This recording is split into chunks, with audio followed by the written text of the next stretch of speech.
Canal 13. Bien nuestro.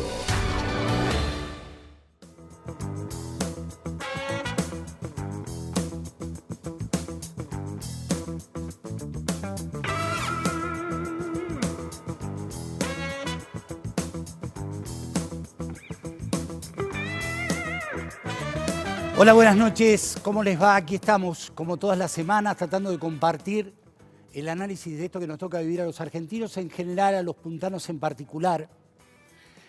Tenemos muchas cosas para analizar. El domingo pasado hubo elecciones aquí en San Luis.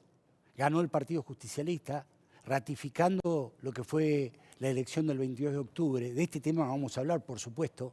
Tenemos informes preparados que tienen que ver con distintas cosas. Uno, respecto a algo que ya veníamos anunciando y que es verdaderamente un escándalo, que se llama Aguas Blancas, que es un predio, un complejo urbanístico que está absolutamente amañado en cuanto a sus formas y en cuanto a el fondo de la cuestión, ¿sí? Y donde hay, por supuesto, gente involucrada. Y vamos a hablar de todo esto. Gustavo, ¿cómo estás? Hola Alberto, buenas noches. Bien. Bueno, tenemos muchas cosas para hablar. Sí, muchísimas. Yo dije algunas. Pasé por Belgrano y San Martín, recién. Cuando venía para acá, Belgrano y San Martín, la municipalidad, me pareció que salía un olor feo, fétido, ¿sí? De adentro de la municipalidad. ¿Sí? Un olor a cala. ¿Sí? No sé. De este tema vamos a hablar, porque además estamos rodeados de muchísimos militantes. Está el doctor Carlos José Antonio Sarnese, que para nosotros siempre es un placer tenerlo, ¿sí? Hoy está en carácter observador y acompañando a Mariela, que es la intendente electa de Luján, ¿sí? ¿Qué le pasó a Gatica? ¿Se volvió loco? Pero de este tema vamos a hablar en un rato, ¿sí? Está Ayelén Macina, Joana, Silvio, ¿cómo estás? Claudio, perdón, te bauticé, ¿sí? Es decir, triunfadoras y triunfador también, todos. Digo, el peronismo de San Luis. El peronismo de San Luis. Mi amigo José Luis Dopazo, ¿cómo estás? Buenas ¿Bien? noches, muy bien. Daniel Sosa, hola Daniel, ¿cómo estás? ¿Qué tal? Buenas noches. Bueno, la idea es que nos metamos un poco en lo que pasó el domingo, el resultado, qué evaluación hacen, ¿sí? Ahora voy con ustedes, pero primero los traje en carácter de analista, porque esto responde a algo. ¿Sí? Lo que pasó el domingo responde a un montón de situaciones que se vinieron concatenando y que tienen su resultado o su último tramo en esto que pasó este domingo aquí en San Luis. Sí, creo que hay varios títulos. El principal es que se ha ratificado el triunfo del 22 de octubre. Entonces, nuevamente el peronismo unido ha ganado esta vez la ciudad de San Luis. La otra cuestión es que perdió nuevamente Macri en San Luis. Sí. Y la otra novedad es que el 75% de los votantes no votaron a la Municipalidad de San Luis. Entonces, todo esto tiene sus razones. Una, la ratificación del triunfo el 22 de octubre tiene la razón de que la militancia del peronismo siguió trabajando de la misma manera, se fortaleció la unidad del peronismo. La propuesta del macrismo viene en una franca devaluación, en caída libre, desde el 22 de octubre, y la inestabilidad emocional y política del intendente ha tenido un efecto electoral. Sí. Los puntanos, los sanluiseños, creo que se han cansado de la inestabilidad del intendente, de pelearse con los gobernantes, de ser el kirchnerista más puro que tenía la ciudad de San Luis, a pasar a ser casi un macrista, pelearse con Alberto, abuenarse con Alberto, invitarlo a Adolfo a la municipalidad, después maltratarlos políticamente por las redes sociales, el acercamiento con Macri, el acercamiento con Poggi. Entonces la sociedad de San Luis ha terminado presa de esa inestabilidad emocional y esa inestabilidad política del intendente, y creo que se ha expresado en este 75% de rechazo al equipo de Enrique Ponce, que es lo que publicitó en la campaña electoral. Bueno, ya voy a hablar con ustedes. Yo recién veníamos en el auto con Gustavo, te venía escuchando en la radio y vos contabas muchas cosas que me parece que está bueno que las podamos hablar. Pero primero le pregunto a Daniel. Daniel, ¿qué evaluación hace de lo que pasó el domingo? Yo coincido cuando paso en la valoración, en el análisis político global sobre qué ha pasado en la sociedad puntana, qué ha pasado en el pueblo de San Luis.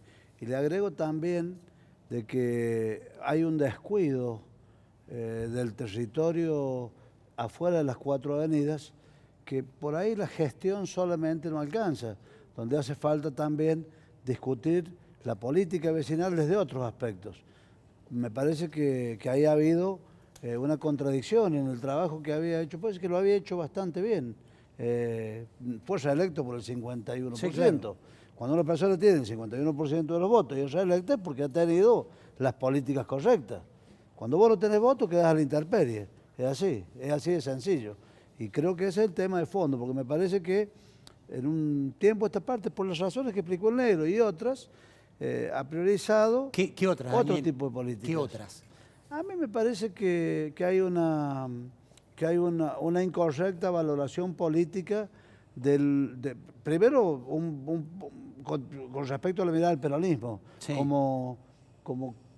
Me parece que se anticipó a darle certificado de función al peronismo y me parece que es una incorrecta valoración política. Claro. Porque la principal fuerza que ha transformado la historia en la Argentina en los últimos 70 años no tenía olor a cara, tienen olor a cara los que pensaban que se había muerto el peronismo. Entonces creo que esa es una primera cuestión. La segunda cuestión es que las prácticas políticas para construir en el territorio, desde la periferia y el centro, que debieron haber sido las que el municipio haga, las hizo al revés, las hizo del centro y poco para la periferia. En la periferia se nota mucho, y no es solamente, puede pasar el asfalto, pero si al lado del asfalto no va la política de comunicación con los vecinos, la unidad de los vecinos, las herramientas de participación, los procesos de discusión que se deben dar, me parece que ahí se ha perdido en ese laberinto. De los laberintos se sale, y eso el peronismo lo sabe bien, de los laberintos se sale por arriba.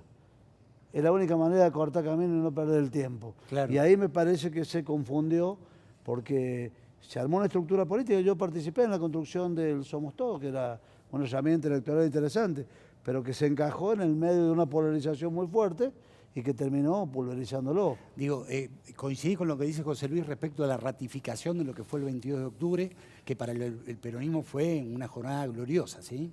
El 22 de octubre fue la consecuencia de 2 cuestiones puntuales. La primera fue el acuerdo programático. Cuando nosotros perdemos de vista el acuerdo programático como eje central de las políticas a futuro, le erramos el análisis. El primer eje es el acuerdo programático, que posibilitó que se empezara a discutir la visión social del San Luis, que se veía en el barrio, pero que la dirigencia todavía no la alcanzaba a percibir. Cuando la percibió, generó las políticas correctas y que convenían. Y por otro lado, Alberto y Adolfo han dado un mensaje hacia adentro de la militancia, haciendo mención a la batalla de San Crispín. ¿Bien? Sí. Yo elijo, también como ejemplo que es válido, pero elijo lo que pasó después del desastre de Cancha Rayada con San Martín. Cuando viene el desastre de Cancha Rayada, la tropa se dispersa, se disgrega, se desmoraliza y fue una batalla perdida. Lo que hace Las Heras, San Martín, O'Higgins desde el otro lado, es reagrupar la tropa, pertrecharla, convencerla de que era posible triunfar y luego hace la batalla de Chacabuco, que es un triunfo resonante. Es increíble que una tropa que había perdido días antes, sí, luego se recupere en poco tiempo y genere. Yo creo que esos ejemplos de la historia son válidos en este caso, porque las herramientas con las cuales se dotó a la militancia fueron tan sencillas, fueron la política, las herramientas y la distribución de la riqueza del Estado en manos de nuestro pueblo.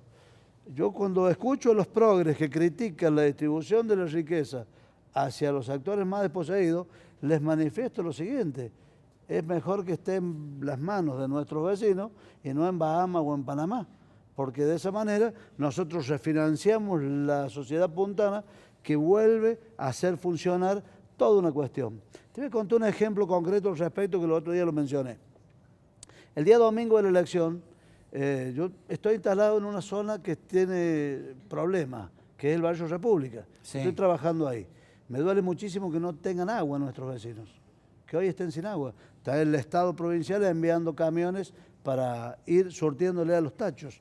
Tenemos que llegar a urbanizarlo en algún momento, porque el 1 de mayo también empezó así, el Aeroferro y el SCA que empezaron así. Yo trabajé en esas tomas, sé lo que ha sido. Entonces, yo no, me pasó algo el domingo, te pido un segundo para contarlo. Sí. Bueno, el 22 tuvimos la movilidad en los merenderos, en los puntos de concentración del barrio, y habían taxis, vehículos que iban a ayudarnos, autos propios y todo lo demás. Y llevábamos los compañeros a los lugares donde debían votar. El 94% de la población del barrio República vota acá en San Luis. Son puntanos, hijos, nietos, sobrinos y parientes de los puntanos. Son nativos nuestros. Bueno, entonces venía una pareja en moto que yo los había llevado a votar el 22. Entonces los paré. Le digo, che, vamos a, enseguida vénganse así y los llevo a votar. Y la respuesta del muchacho, con un orgullo y con el pecho inflado, me dice, mira, yo estoy en el plan de inclusión y mi compañero está con lo del merendero y nos compramos la motito. Así que no vamos a venir para que nos lleve. Venimos después a comer algo y a charlar con ustedes. Nosotros vamos en la moto. Ese salto en la calidad de vida del vecino que le permite moverse es un ejemplo pequeño de lo que es la distribución de los riquezas. Es muy bueno el ejemplo, es muy bueno el ejemplo, es muy bueno el ejemplo. Roberto, ¿cómo estás? Hola, Alberto, muy bien. Bueno, conclusión, alguna definición de lo que pasó el domingo. Bueno, la verdad que primero que estamos muy contentos, muy alegres por los resultados. Y se ha consolidado el resultado del 22 de octubre, como creo que han manifestado todos los aquí presentes. Y agregarle al análisis que estaba haciendo Daniel, y creo que con anterioridad o paso, que bueno, acá el peronismo unido es el que ha triunfado, pero San Luis somos todos, personalizado en Ponce, el intendente, es el que defeccionó con el peronismo. Nosotros no cambiamos, el peronismo logramos entender el momento histórico que estamos viviendo no solo en la provincia, sino a nivel nacional, Sí. y logramos la unidad para defender lo que hemos construido a lo largo de estos 70 años que mencionan. Y en esa construcción de las bases del peronismo, nosotros no salimos de la construcción. Pudimos en algún momento de la historia haber tenido disidencias y diferencias y supimos estar a la altura de las circunstancias que nos pide la historia. Algunos no. Esos que no son los que defeccionaron con el peronismo. Bien. Gustavo. Para Daniel, Ponce construyó, digamos, con la militancia en todo este tiempo para atrás. ¿Por qué crees que a último momento, o en estos últimos meses, dejó esa militancia de base y, de alguna manera, creyó en el ego de él nada más? No, yo creo que ha seguido construyendo con la militancia, porque el problema no es la cantidad de militantes que vos tenés, es si la política que tenés es correcta o es incorrecta. Es tan sencillo como eso. La dotación de militantes que tienen las fuerzas políticas siempre es respetable. El municipio lo tiene. Me parece que lo que hubo ahí fue un error de análisis político. Y el error de análisis político no es un problema de la militancia, es el problema del que conduce. El que conduce tiene siempre la responsabilidad, siempre. Cuando triunfa y cuando es derrotado más todavía, porque le ha errado al análisis. ¿Vos crees que Ponce no entendió la coyuntura? Yo creo que se desnortó en esta coyuntura. Le pasa como a veces le ha pasado lo que a veces nos pasa en el Suyuque. ¿Cómo? No había venida del medio. Claro, no había. Ni en no había un camino Argentina del medio. y en San Luis tampoco. Claro. No había venida del medio. Entonces, si vos querías construir una avenida del medio, tenías un ego bastante grandote. Entonces, cuando el ego es bastante grandote, te lleva a estas situaciones. Entonces, el análisis razonable de alguien que no estuviese involucrado en la política era que en Argentina no había avenida del medio. Claro. Los que apostaron al medio, en Buenos Aires, en Mendoza, en Jujuy, en cualquier lado, fracasaron. Y si vos ves quiénes son los que apostaron al medio, y los googleas un poquito, es los que tenían un ego demasiado grandote. Entonces era momento de ser reflexivo, de ser humilde, de acompañar en la militancia, de ser buenas compañeras, buenos compañeros, de jugarse por el proyecto político que vos elegías. Nosotros elegimos el peronismo, como decía Roberto, nunca nos fuimos al peronismo. Claro. Encontramos lugares distintos para ser peronistas, pero nunca nos fuimos al peronismo. Entonces, más que nunca teníamos una gran responsabilidad en este momento, de no estar en la avenida del medio y jugarnos por los que siempre fuimos, peronistas. Y encontramos este ambiente, que es un ejemplo, que me parece que es un ejemplo para la República Argentina. Sí. Comparto. Esta unidad del peronismo, que la hicimos con militancia, con cariño, con momentos de tristeza, con momentos de alegría, y fundamentalmente nos sentamos con un papel, lo escribimos y lo firmamos, que es el acuerdo programático. Y donde tuvimos una conducción que supo virar a tiempo después del 13 de agosto. Después del 13 de agosto hay un proceso Hay- en la provincia que era imprescindible, que era la autocrítica. La autocrítica y visualizar dónde estaba el problema para poder producir la Y transformación. se hizo donde se tenía que hacer y no en los Exactamente. diarios, En y el no en los vein- medios. Entre el 22 de noviembre, entre el 22 de octubre, perdón, el 22 de octubre y el 12 de noviembre, me parece que la conducción política del municipio no visualizó y no generó esa autocrítica, porque vos no podés salir del 3% y tenés que cambiar la política para llegar a otro... De todas maneras, ha recuperado sus 2 concejales, ha planteado, ha mantenido la cuestión, Sí. pero hace días atrás vos tenías el 51%. Sí, pero Entonces, vos ves, acá pasó algo. es como vos ves la tabla. ¿Quién Claro. salió campeón? Y Claro. hay uno que salió tercero. Yo agregaría un elemento que para mí tiene mucho valor. Digo, es decir, lo que pasó acá en San Luis, yo te aseguro que todo el mundo lo está observando, porque es un fenómeno realmente trascendente. Digo, es decir, cambiar un resultado, una orientación de la gente. Digo, porque a nadie le puso un revólver a la gente para que fuera a votar. La gente votó lo que quiso. Es decir, y pasó, el peronismo pasó de perder por 20 a ganar por 15 y ratificarlo en esta elección municipal, donde indudablemente el intendente gozaba con, o tenía montones Y de con un recursos. sistema, Alberto, que la gente de San Luis no lo termina de digerir, que es la boleta electrónica. Sí. ¿Por qué digo no la termina de digerir? Ni entremos si es bueno o es malo o si genera dudas.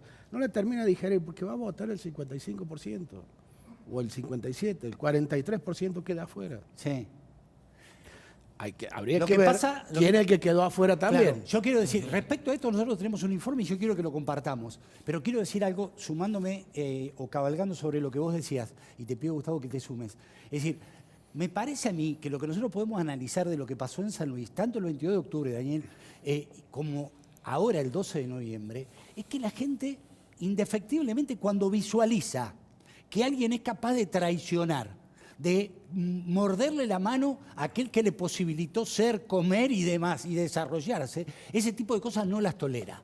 La traición, Roma no paga traidores, pero ese tipo de traición exacerbada me parece a mí que lo hace defeccionar indefectiblemente. Miren este informe que tiene que ver con esto de la boleta electrónica.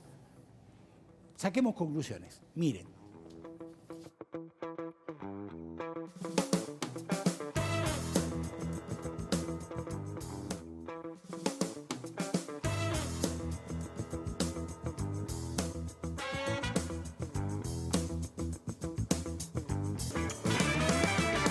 A Ponce le habrían costado cerca de 20 millones los 2 concejales que renovó. Se estima que el actual intendente Enrique Ponce habría gastado cerca de 20 millones de pesos en las elecciones por concejales, más el sobreprecio, por no decir coimas, con relación al año 2015. El día lunes realizamos la apertura de sobres de la licitación para la contratación de la empresa que provee el sistema de boleta única electrónica para la realización de las elecciones del día 12 de noviembre. Se presentó una sola empresa y están las comisiones correspondientes analizando que la misma cumpla con los requisitos para poder emitir los dictámenes y realizar la preadjudicación. El monto de la licitación es de 11 millones de pesos. Se trata de la misma empresa con la que realizamos las elecciones en el año 2015, es lo que dijo Petrino. Magic Software Argentina, MSA, es la empresa que cobró solo en máquinas 11 millones de pesos, más las capacitaciones por 2 millones. Es decir, pagaron 13 millones de pesos y terminan envueltos en un escándalo por fraude con denuncia incluida.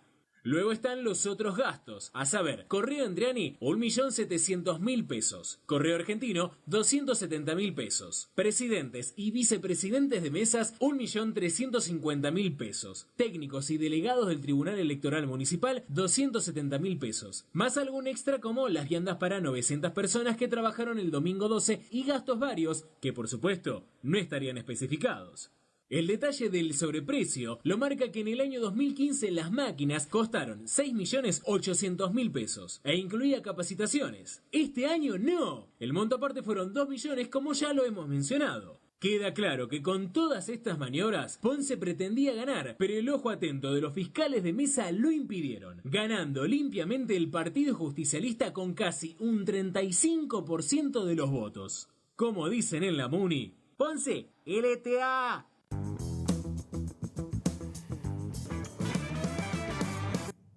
Bueno, un poquito de humor, hay que poner un poquito de humor, ¿sí? Digo, de cualquier manera, esto de insistir con la boleta electrónica tiene su correlato con una cuestión financiera, digo, con una cuestión económica, que es además una manera de sentir de parte del intendente Ponce la política, mercantil. ¿Sí? Él la entiende como un negocio, bueno, hizo un negocio con la votación. ¿Sí? Bueno, el primer trabajo para los concejales. Van Sí. a tener que investigar esto. Bueno, acaba de sumarse el negro Ferreira, que está re serio. La primera vez que lo veo sin... Se rió tanto del domingo a hoy. Está muy Pásale feliz. cansado, ¿viste? Está Festejé cansado, tanto ¿no? que todavía sigo festejando. Sí. Ya vengo con ustedes y hablamos de todo lo que van a hacer en el Consejo Deliberante. Digo, esto de Ponce, ¿cómo lo analizas? ¿O qué le sumas a lo que vienen diciendo los muchachos? No, yo creo que Ponce se equivocó en septiembre, en agosto, cuando especuló con una situación de liderazgo local que la quiso transformar en liderazgo provincial. Esta situación indudablemente lo llevó a un caos político que hoy lo tiene casi al borde de ser un cadáver político. Sí. Si vos le sumás el sobreprecio, que es absolutamente palpable, y te das cuenta, digamos, que el interés final de Ponce es llevar agua para su molino. Yo siempre digo que el intendente se va a ir rico de la municipalidad, ahora totalmente devaluado, ¿sí? Las decisiones políticas te van marcando. En su momento, como yo te decía recién, nos corría por izquierda y nos decía que él era el representante del kirchnerismo puro. Sí. Y nosotros éramos los peronistas que acompañamos al Frente para la Victoria. Todo ese peronismo que fue del Frente para la Victoria se unió con el Partido Justicialista. No le quedó nada de peronismo ahí adentro. Entonces, bueno, eso no es una decisión que la tomamos todos juntos, fue la decisión que se fue tomando en aras de una decisión política de acuerdo a la realidad que se estaba viviendo. Se quedó solo. Lo tuvo que poner el hijo, es la única persona de confianza que tiene. Porque en política vos tenés que generar las confianzas. Sí. Yo, por ejemplo, confío plenamente en mis compañeros concejales y a muchos no los conocía.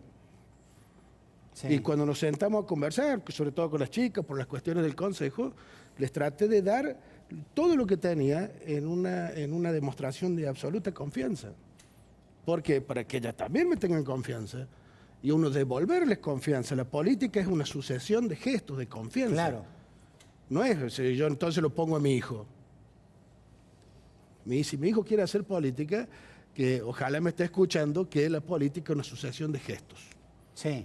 A veces te equivocas, pero si te equivocas siempre, terminás tercero. Por supuesto. Digo, lo que pasó en San Luis, digo, este acuerdo programático, esto juntarse todo el peronismo, que bueno, tuvo su correlato con triunfo resonante del 22 de octubre y ahora el 12 de noviembre, digo, está visualizado por dirigentes de todo el país con muchísima atención, ¿sí? Porque lo que de alguna manera se promovió es algo que en algunos lugares, en otros lugares, parece como imposible. Digo, y esto es posible, ¿sí? Yo participé días pasados de una reunión de mesa nacional del Movimiento Evita, Sí.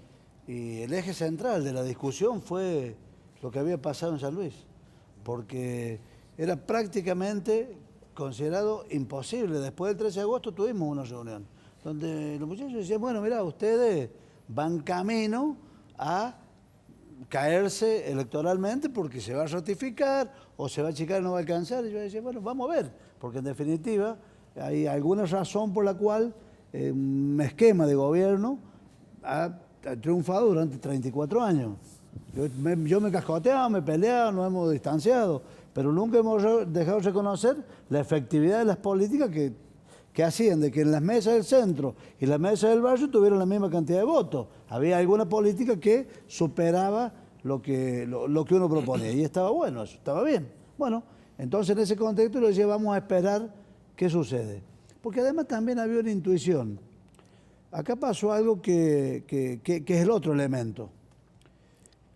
Cuando el Adolfo sale a caminar en la cancha, solo, cuando pide silencio, y que la dirigencia lo acepta, lo toma como algo lógico, práctico, y hace ese cuerpo a cuerpo con lo que hicieron en los barrios. La política, que es eso que no se debe ir nunca de la discusión barrial y de la calle, se vuelve a reinstalar.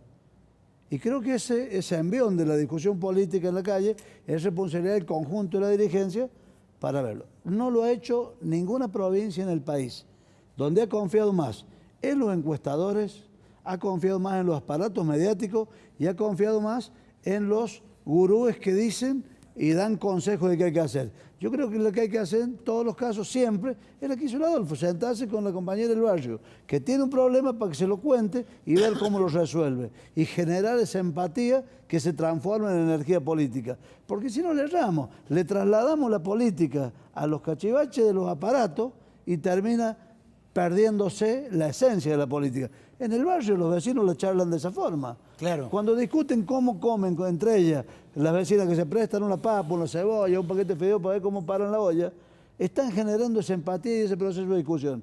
Y ahí está la respuesta. ¿Para qué vamos a buscar en otro lado? Es lo que hizo el Adolfo y es lo que el PJ ha empezado a hacer y por eso estamos en esto. ¿Coincidís, Roberto, con todo esto? Sí, por supuesto. Pero además déjame volver al informe de la boleta única electrónica. Creo que no había necesidad de separar la elección.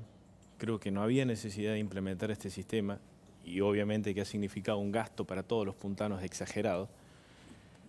Pero además de eso, creo que Ponce tiene que tomar nota de lo sucedido. El resultado, él salió tercero, implementando su sistema, poniendo su fecha. Y ayer lo escuchaba que se quejaba de que los sectores más vulnerables de la ciudad no lo han votado. Y claro, se ha presentado una tarifaria que sube el 80% de los servicios. ¿Cómo lo van a votar? ¿Está enojado porque el gobierno de la provincia le está dando trabajo a los sectores más vulnerables? ¿Cuál es la lectura que tiene que hacer Ponce? Claro, es imposible. Es imposible. Roberto, ¿vos crees que Ponce, luego de esta derrota, va a continuar, digamos, con su personalismo? ¿Crees que va a hacer algún acto de vuelta atrás o va a terminar más solo que nunca? Mirá, uno habla de la experiencia propia. El personalismo que ha llevado a esta elección, incluso donde él no era candidato, que asumió la responsabilidad de la elección, diciendo voten a mi equipo, voten a mi gestión, para mí tiene una lectura clara. No todas las personas interpretan de la misma manera. Otro de los perdedores fue Poggi, que también asumió la elección, voten a mis candidatos, salía él en la publicidad, en la comunicación electoral, tanto como Ponce y Poggi lo tomaron ellos. Nosotros no. Nosotros en ningún momento hicimos eso. Todo lo contrario, salió el equipo a trabajar, estuvo en la calle, transmitiendo las propuestas, hablándole a la gente del proyecto del Peronismo Unido y nos ha acompañado. Bueno, yo creo que ellos van a seguir con el mismo mecanismo, la misma metodología, porque es una metodología que viene impuesta ya desde los libros de Durán Barba para abajo. Evidentemente el sistema en San Luis no les ha funcionado y nosotros tenemos que seguir trabajando para el pueblo de San Luis. Hay un montón de militantes en el estudio y eso está buenísimo, que vengan, que estén, que nos acompañen, digo, que participen, digo, la cantidad de gente que llama, que indudablemente está marcando que hay toda una sociedad que está dispuesta a participar, que quiere participar. Digo, tenemos una sociedad participativa, ¿sí? No solamente en San Luis, en todo el país, porque además están pasando cosas que no las podemos obviar. Está Lucho, yo quiero hablar con él de este tema, porque estamos en un momento donde en el país están sucediendo cosas que nos van a afectar. La reforma laboral, la reforma previsional, la reforma tributaria, los tarifazos que vienen, el endeudamiento a larguísimo tiempo, todo lo que se aproxima va a ser complejo de vivirlo. Por lo tanto, me parece que el hecho de que podamos estar aferrados a políticas que de alguna manera nos permitan ponerle, no sé, no digo ponerle un freno, pero por lo menos tratar de amenguar los efectos de toda la nocividad que tiene lo que viene promovido por el gobierno nacional. Me parece que está bueno, que hay que... Sí. Viene el horror económico. el horror económico no es la ausencia de plata solamente, no es la ausencia de economía cotidiana. Viene la desaparición del trabajo como hecho cultural, porque este modelo que está reconfigurando la matriz productiva del país avanza en ese sentido.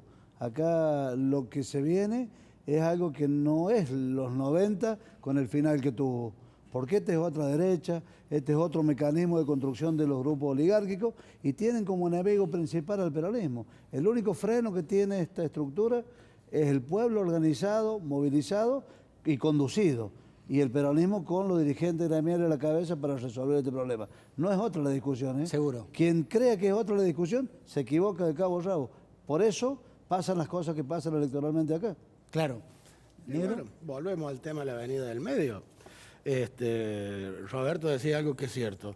Hubo hasta políticas distintas. Desde la unidad del peronismo, con una conducción clara, se salió a trabajar para estas elecciones los candidatos que recorrieron con nuestro acompañamiento, no, pero recorrieron ellos cada calle de la ciudad. No salió, como en el caso de Poggi o en el caso de Ponce, decir estos son mis candidatos, que eran mudos, porque decían estos son los míos, voten a esto, que no los pudimos conocer, la sociedad no pudo tener un contacto piel a piel con esos candidatos. Y bueno, fracasó este sistema también, y casi que salieron empatados. La diferencia entre segundo y tercero es mínima, creo que son 1.700, 1.800 votos. Y bueno, se ha visto una forma distinta también de enfrentar las necesidades sociales, que es ir al cara a cara.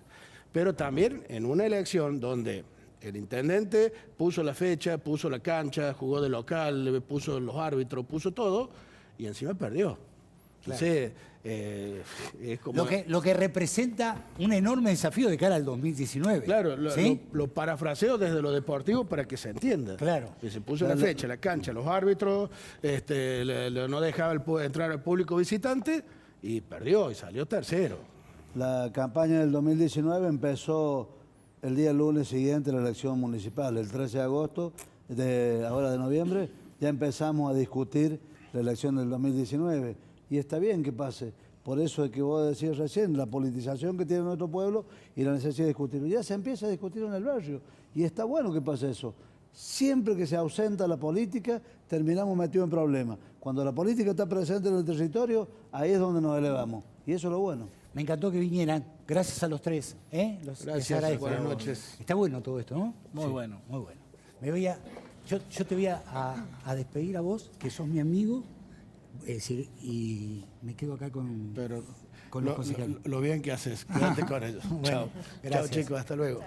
Bueno, Ayelén Macina, Joana, Claudio, Negro. Bueno, ¿cómo están viviendo este día, el día después? Más allá de que hayan pasado ya algunos días, ¿sí? La semana pasada estuvimos, había incertidumbre, no sabíamos cuál era el resultado, hoy ya lo sabemos, ¿sí? Digo, ¿cómo lo están viviendo? La verdad que muy, muy contenta. Fue un momento muy emocionante para mí.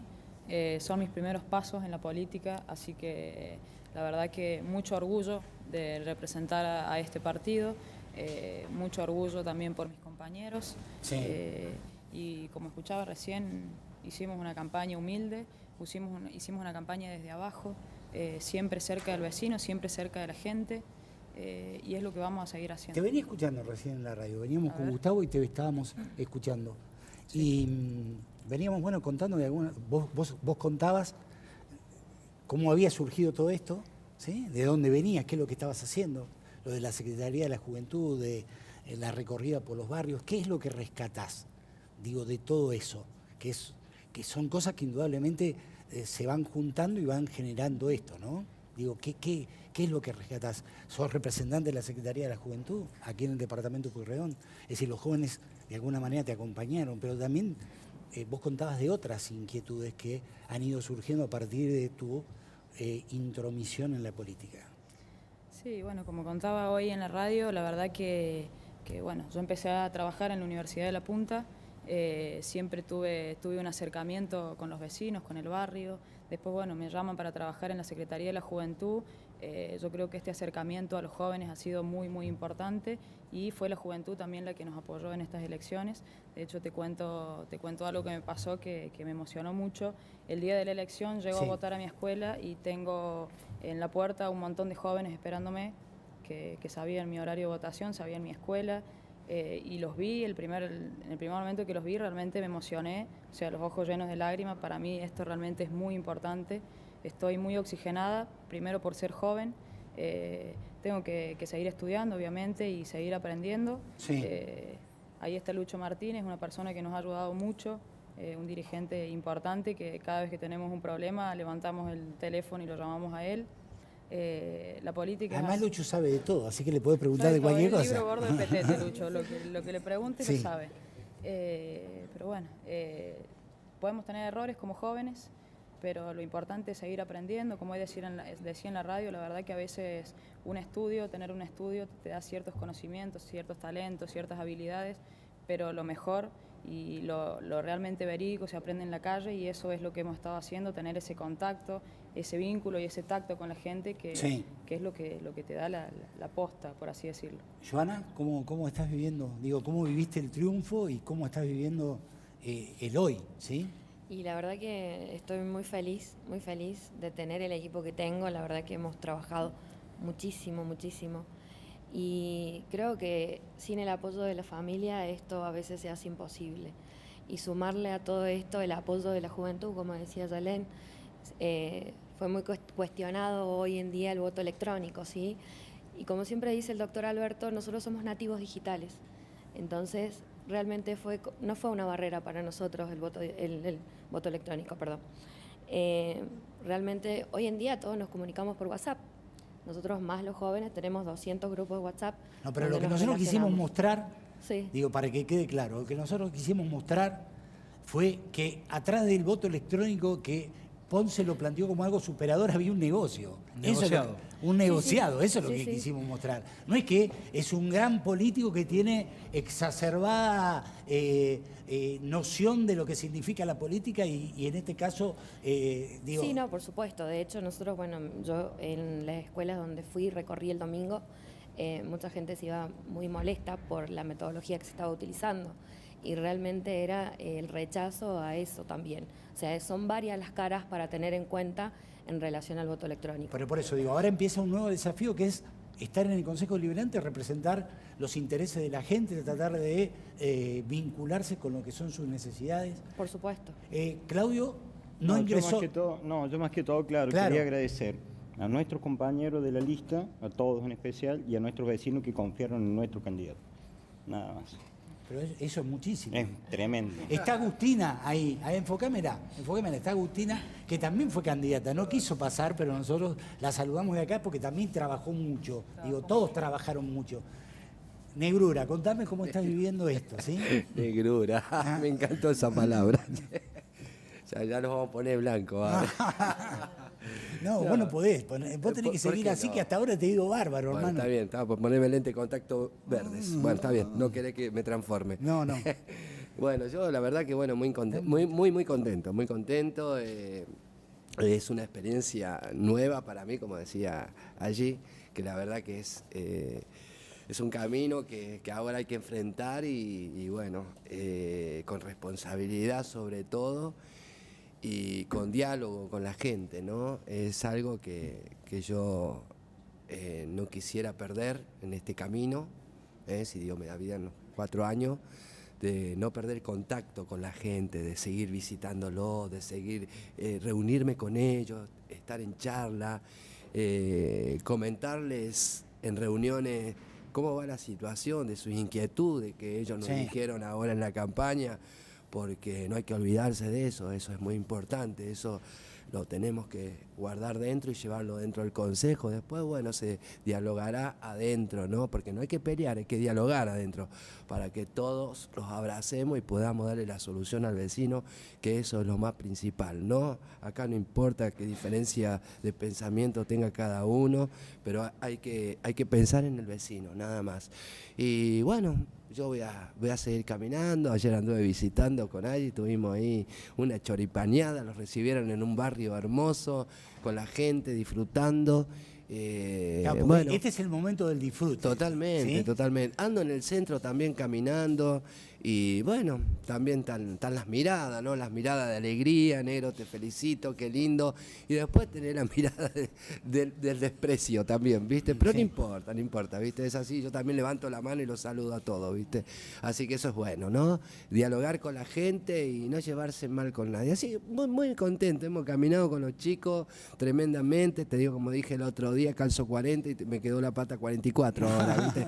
Tanto caminar y andar por todos lados. Y agradecer a todos los de la lista, porque hay muchos, todos se destacaron y bueno, todos los acompañaron, a los ministros, a los circuitos, a todos los que nos abrazaron y bueno, los llevaron por todos lados. La verdad que Claudia, acá un amigazo también, que se caminó todo conmigo a la par y eso vale mucho, ¿no? Porque yo sin experiencia, enfrentar una situación nueva, no era un festival, no era un reality, era una responsabilidad. Y ya le doy a Gustavo, ¿no? Pero digo, ustedes son conscientes que lo que lograron es la ratificación de un triunfo histórico como fue el del 22 de octubre. Digo, esto tiene una trascendencia enorme. Lástima, él no quiere, estoy hablando de Cernesi, pero me encantaría hablar con él de este tema porque él entiende muy bien la política. Cuando pasan este tipo de cosas, ¿sí? Es decir, el 22 de octubre se obtiene un triunfo, el PJ obtiene un triunfo resonante, que es ratificado 15 días después o 20 días después en una elección municipal donde precisamente las cosas estaban orientadas quizá en otro sentido, lo cual, desde el punto de vista, cualquier politólogo puede hacer un análisis de esto. Es la ratificación de un camino. La gente te está diciendo, yo quiero que vos vayas por ahí. Digo, quiero que lo del 22 de octubre también se ratifique en San Luis, que eso es un poco también lo que pasó. Gustavo, pregunta para los chicos. No, hay un tema que es importante y que tuvo que ver con el comportamiento de los líderes de cada una de las listas. Para el caso de Ponce, puso la cabeza Ponce y se jugó. Para el caso de Poggi, que también perdió, puso la cabeza él en la diaria. Para el caso de los concejales del peronismo, prácticamente se les dio independencia política para que caminaran la cancha solos. La pregunta mía sería la siguiente: ¿qué les dijo Adolfo ese domingo de la elección a ustedes? Tuvimos la oportunidad de hablar con él, la verdad que estaba muy, muy contento por todos nosotros. Nos felicitó a todos, muy, muy contento, estaba muy emocionado. La verdad que no nos dijo mucho. Mañana tenemos la primera reunión con él, post-elección. Yo le hice una pregunta específica, digamos, con respecto a todos los medios. Como decía hoy en la radio, para mí la exposición pública me cuesta mucho, es algo que lo voy a ir superando. Pero acá lo disimulás bastante bien. Y con vos ya estoy acostumbrada. Pero sí, me cuesta mucho, la política siempre la hice desde abajo, entonces le hice esta pregunta con los medios y nos dijo, vayan, sean ustedes. Digan lo que tengan que decir, hagan el análisis de campaña de lo que tengan que hacer, digamos, no hay mentiras, es la realidad. Claro.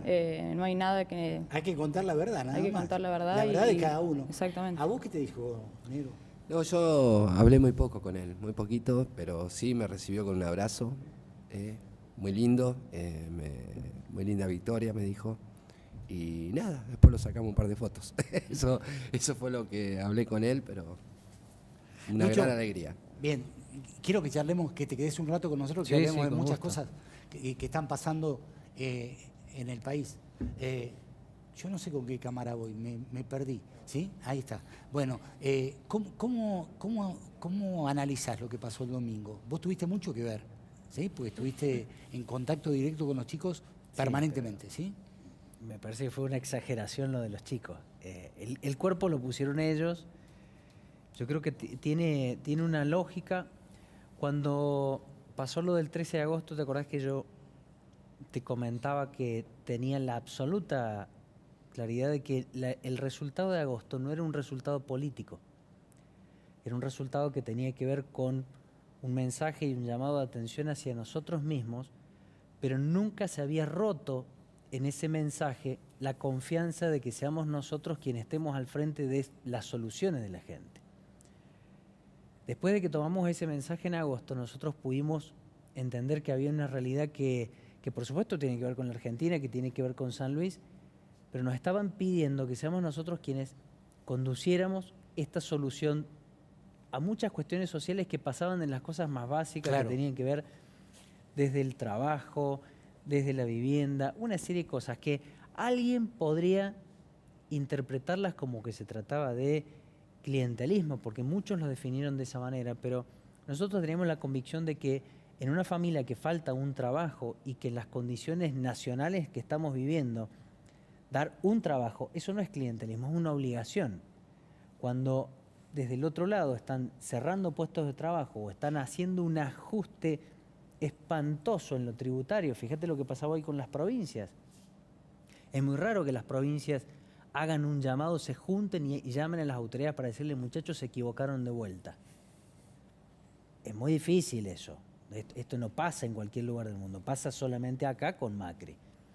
Pero en definitiva, la confianza que tenía la gente a partir del llamado de atención de agosto, que nos dieron las herramientas, nos decían qué es lo que hacía falta para revertir la cuestión social en octubre, y el Consejo Deliberante de alguna manera tiene ese mismo trayecto.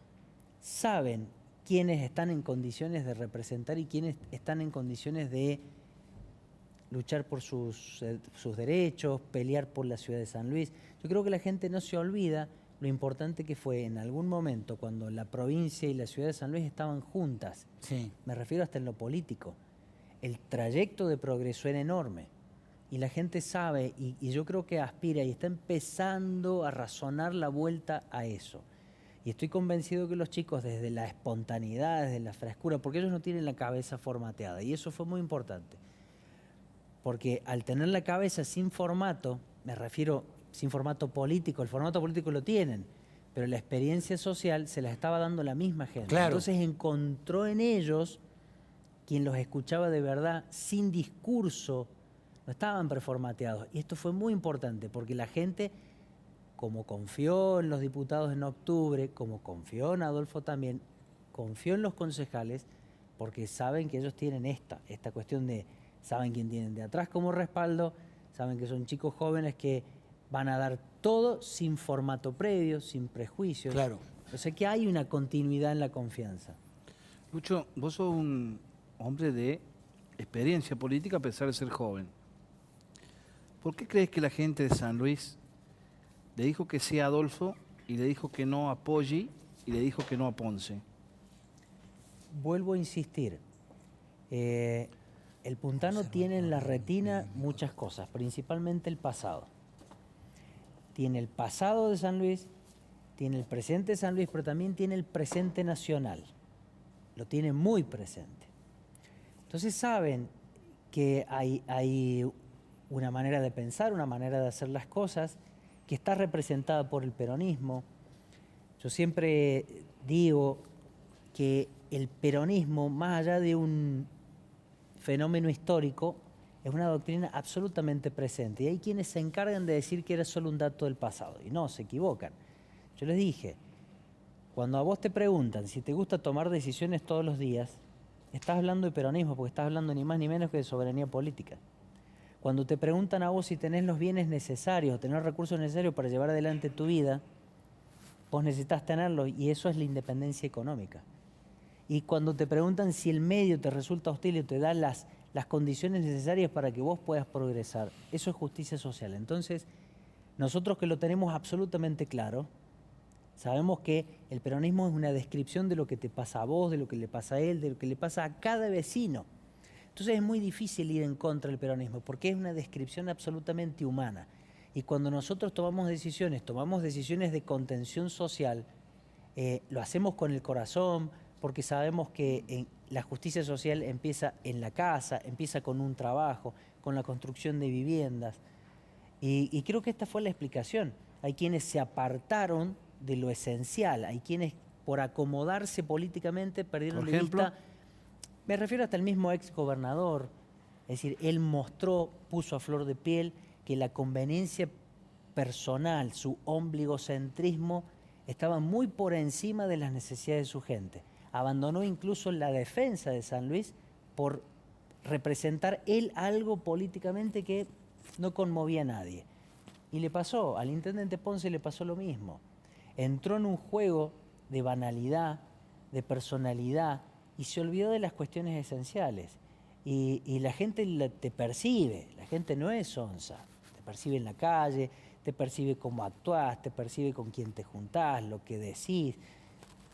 Me parece que es razonable el resultado, absolutamente razonable. Yo creo indudablemente que en todas las circunstancias, cuando uno decide ser político, decide vincularse con la política, decide hacer de la política una herramienta real para tratar de modificar las cosas y lo exacerba eso a partir del compromiso personal, después en todo momento hay que dar la cara. Sí, claro. En todo momento hay que dar la cara. Por eso digo, esto lo digo porque está Alejandro Gagase, que es el único que ha dado la cara, o por lo menos el único al que yo escuché, ¿sí? Así que con él vamos a hablar seguramente de todo este tema. Les quiero agradecer mucho que hayan venido. Quiero decirles que estoy seguro que van a hacer una excelente gestión, que además tienen el respaldo de dos líderes que la tienen muy clara y que saben exactamente qué es lo que necesita el pueblo de San Luis, y eso los va a favorecer a ustedes también. ¿Me querés decir algo, Negro? Sí, quería robarte un ratito nada más para mandarle las condolencias. Sí. Me tomo la TV a un compadre, guitarrero, colega, Hugo Sosa. Sí, bueno, para toda la familia, no pude llegar, pero las condolencias a toda la familia. Me sumo todos los que disfrutamos a Hugo. En este momento, indudablemente lo estamos recordando. Les agradezco muchísimo.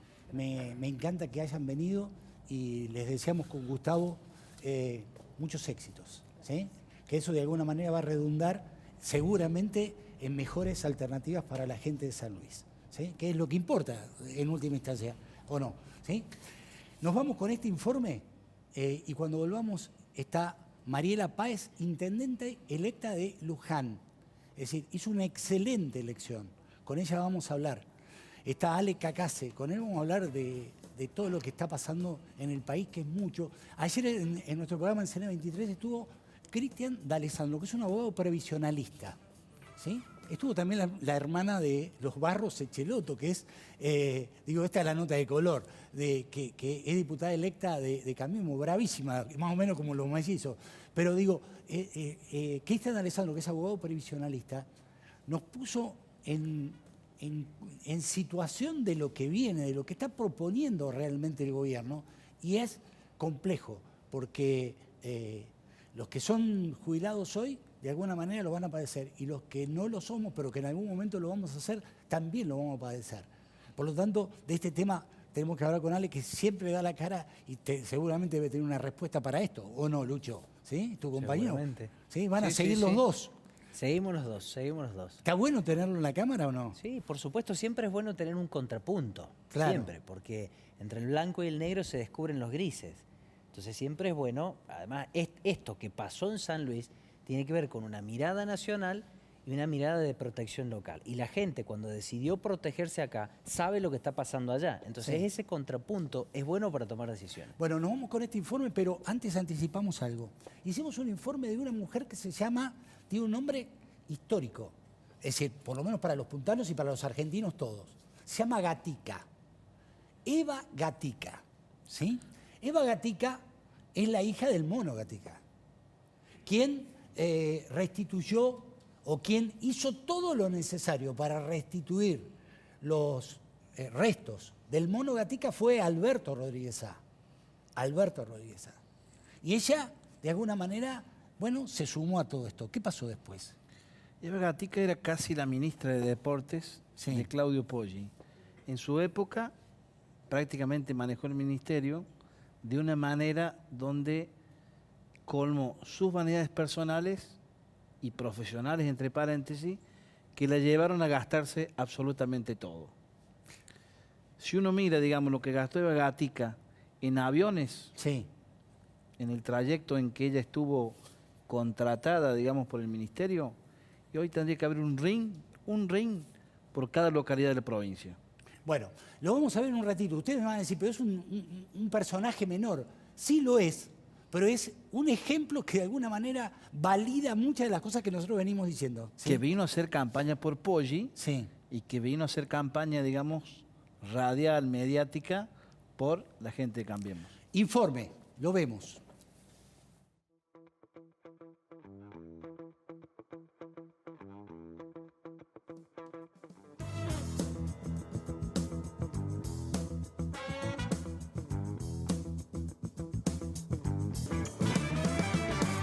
El fracaso de Cambiemos. Pensaron que la ciudad era suya y ganó el peronismo unido, escuchando al pueblo y haciendo cosas que ni ellos ni Ponce hicieron por la gente. Lo de Cambiemos en las elecciones municipales fue un fracaso. ¿Por qué? Simple, demostraron que hacen política de café. Hablan de los otros, critican a los que hacen y creen que con eso les alcanza para captar el voto de la mucha gente que perdió el poncismo en la ciudad de San Luis. Perdieron otra vez, el peronismo unido les volvió a ganar. Ese es el quid de la cuestión. Se la pasaron hablando sin hacer nada y el 22 de octubre recibieron la respuesta del pueblo. Perdieron. Pero volvieron a repetir la fórmula de la ciudad capital, creyendo que con los votos de los radicales y el descontento con el intendente les daba para posicionarse, pero se olvidaron que el peronismo existe y perdieron de nuevo. Por eso ellos hacen un gran alboroto por los 2 concejales que metieron con el 28% de los votos, para desviar la atención, porque en realidad fue un duro revés. Daban por descontado que la ciudad era suya, otra muestra de ceguera política y creerse más de lo que son.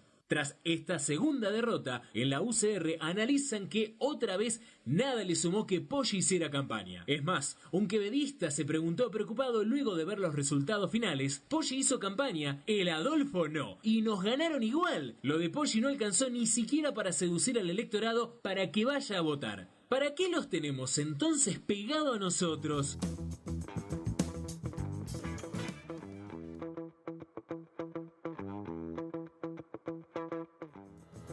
Bueno, tenemos un bloque que seguramente va a ser de su interés. Está Ale Cacase. ¿Cómo estás, Ale? ¿Bien? Muy bien, Alberto. Buenas noches. Un gusto saludar. Un gustazo. Está Mariela Páez, intendente electa de Luján. ¿Qué tal? Buenas noches, Alberto. Gracias por estar. ¿Sí? Y se quedó Lucho Martínez, con quien vamos a hablar junto con Ale de...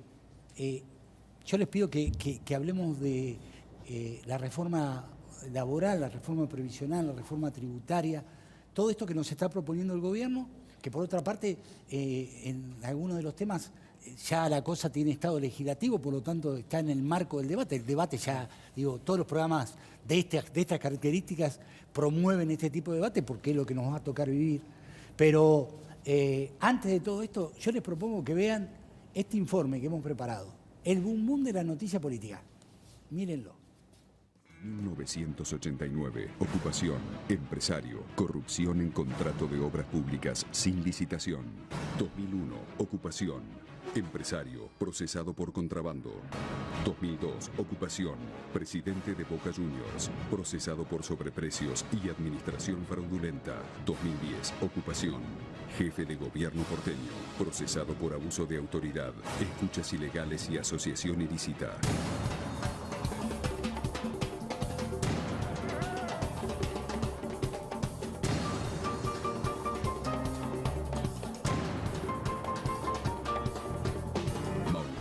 Macri, la corrupción, una vida fuera de la ley. Sigue el baile, las causas siguen, traen cola y que sigue el baile. Cada caso que yo vea algo raro voy a ser el primero en ir y denunciar. Para conocer una persona es tan importante lo que hace como lo que no está dispuesta a hacer. Yo era dueño de una empresa que no había declarado cuando asumí como jefe de gobierno.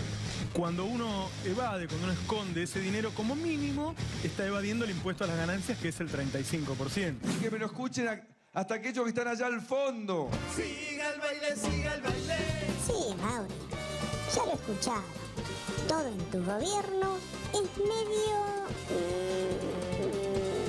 sucio. Ayer el presidente Macri se refirió por primera vez al blanqueo de su hermano Gianfranco. Esto sí que es un escándalo. Esto sí realmente es un escándalo de proporciones. Yo por varios invitados. Se puso el blanqueo de capitales que ya es moralmente ruidoso. Se extiende por decreto a los familiares y la familia presidencial blanquea. La palabra blanqueo suena linda. Para blanquear primero tienen que tener plata negra. Que el hermano del presidente blanquee 35 millones de dólares significa que durante muchos años evadió impuestos por 35 millones de dólares, por el capital de 35 millones de dólares. Y la verdad es que es gravísimo, que es el hermano del presidente, y es gravísimo que se haya autorizado. Esto, entre otras cosas, lo que indica es que Macri, presidente, no tiene 122, 126, declaró 126. Excelente, claro. Porque si el hermano, que no es dentro del grupo tan importante como Mauricio. Mauricio ha sido la mano derecha de su padre. Yo siempre digo, hablando de la importancia que los argentinos nos comprometamos a vivir con la verdad. De Argentina, Mauricio Macri es el único presidente latinoamericano que aparece en estos archivos denominados Panama Papers.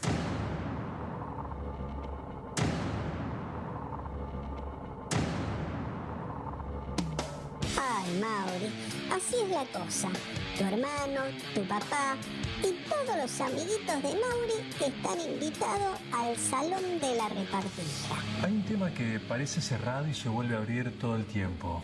Es el caso de Panama Papers. El presidente argentino aparece como director en una empresa en las Islas Bahamas, Flex Trending Ltd., en la que también figura su padre, Franco Macri. Estas empresas, y sobre todo cuando se abren en paraísos fiscales, tienen el objeto de trampear, o lavar dinero, o eludir pago de impuestos, o ocultar patrimonio. Y aquí aparece en los Paradise Papers el nombre del ministro Juan José Aranguren.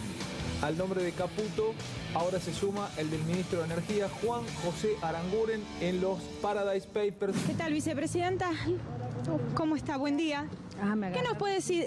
Bueno, ¿qué nos puede decir de la citación para la indagatoria? Ayer dije que no, digamos, que las cosas que tienen que ver con la causa no las contesto yo, que hemos decidido que eso hace rato ya cuando puse la... ¿A usted la citaron? Y ya te digo, yo todo lo contesto en la justicia y está el abogado para contestar eso, nada más que eso. Gracias. A ver, entendámoslo. Mauricio Macri, a través de Pratt Guy, le paga a Paul Singer 2.426 millones de dólares en abril del año pasado para que Paul Singer los pueda, según un acuerdo común con su socio Germán Efromovich, principal accionista y dueña de Avianca, para poder pasar una parte de esos 2.426 millones de dólares que le pagamos nosotros los argentinos a Paul Singer, buitre asqueroso, repugnante, vil y criminal, para que él esa plata se la dé a Avianca, para que Avianca venga acá y compre Maquer Jet de Mauricio Macri. Como si hicieran vino. ¿Vio qué lindo que es el círculo de los negocios?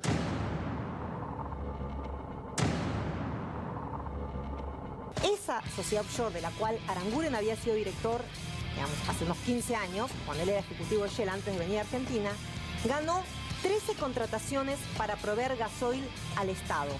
Luis Caputo, vinculado, amigo aparte de Pratt Guy, que estaba, su tarea, su trabajo es de broker, es decir, de colocador de bonos. Esa tarea era conocida, la desempeñó hasta el día antes de asumir su cargo, primero como secretario y después como ministro. No sabemos quién tiene las acciones, obvio, si para eso se inventan estas empresas, para que no sepas quién tiene las acciones. Obvio. Además, generalmente estas empresas no tienen capital, porque en realidad se inventan para triangular plata y nada más. Quedó clarito, ¿no? Ni agua hay que echarle para verle el fondo al asunto. Para ir cerrando, un cuentito de papá, que de Franco solo tiene el nombre. Y vinieron y digo, ¿qué pasa? Que están todos acá junto toda la plana mayor. ¿Qué error he cometido? No, dice, no has cometido un error. Te vinimos a pedir a tu hijo. ¿Cómo? Me están jodiendo. Mi hijo, sí, lo queremos para prepararlo para presidente. Hablo por los hechos y creo que son contundentes.